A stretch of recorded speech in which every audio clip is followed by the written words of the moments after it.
নমস্কার বন্ধুরা, গোপালের হেসেলে আপনাদের সবাইকে স্বাগত। আজকে আমি বহু পুরনো দিনের মোচার একটি দুর্দান্ত স্বাদের রেসিপি আপনাদের সাথে শেয়ার করছি, যার নাম হলো মোচার চনকান্ন। খেতে অসাধারণ হয় আর খুব চটপট তৈরিও হয়ে যায়। তাই চলুন সময় নষ্ট না করে রান্নাটা করে ফেলি। আজকে দারুণ টেস্টি রান্নাটা করার জন্য কড়াইয়ে তেল গরম করে নিয়েছি।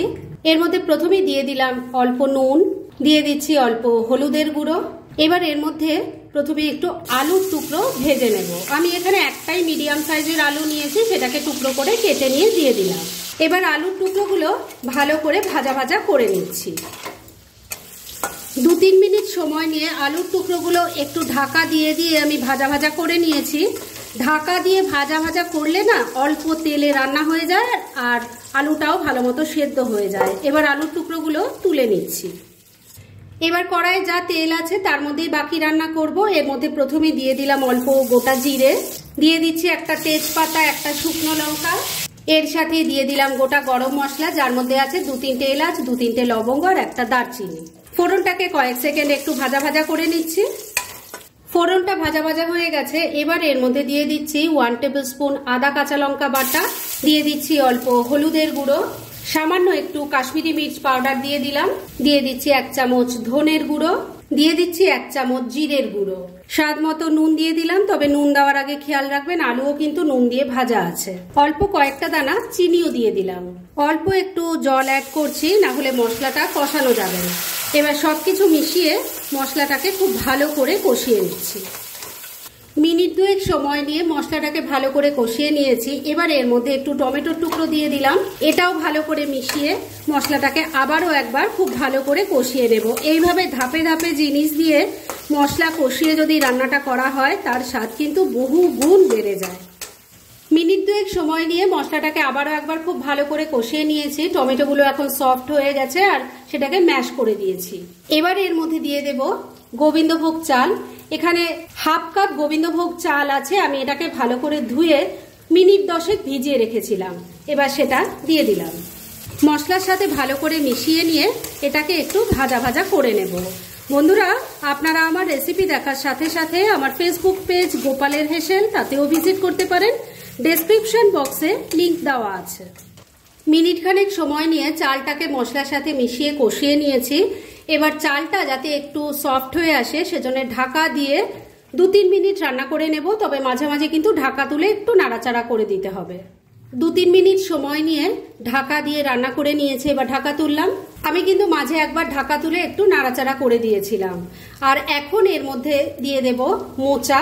আমি একটা ছোট সাইজের মোচা ভালো করে ছাড়িয়ে পরিষ্কার করে নিয়ে প্রেসার কুকারে 2টো হুইসেল দিয়ে সেদ্ধ করে নিয়েছিলাম, সেটাই দিয়ে দিলাম। সবকিছুর সাথে খুব ভালো করে মিশিয়ে নিচ্ছি।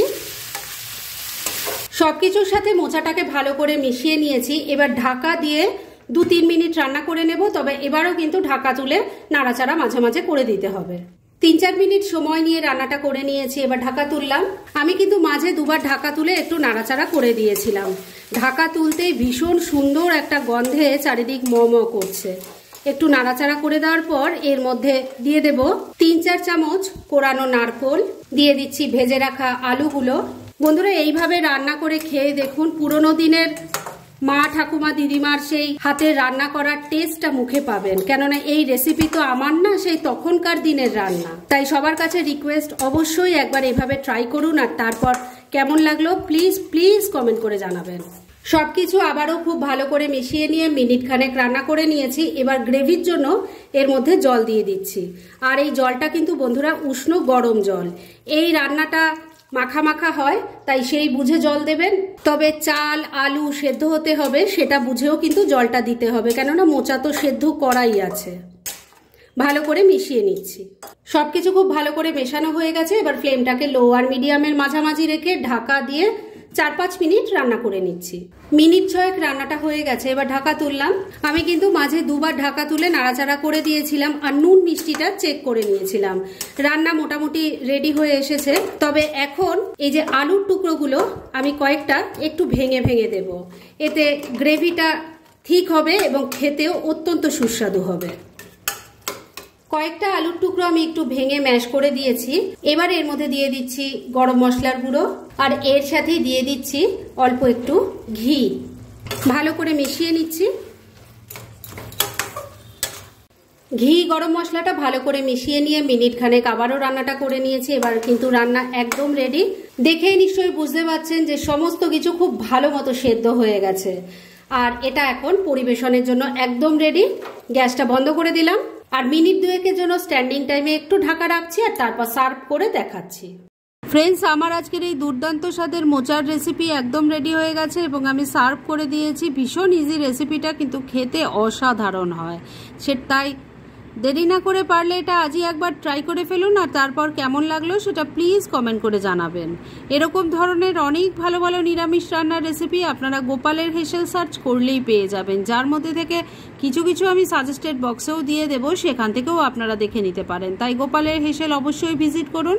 আর আপনারা কেমন ধরনের রেসিপি চাইছেন সেটাও কিন্তু আমাকে জানাতে পারেন। আমি চেষ্টা করব সেই সব রেসিপিগুলো আপনাদের সাথে শেয়ার করার।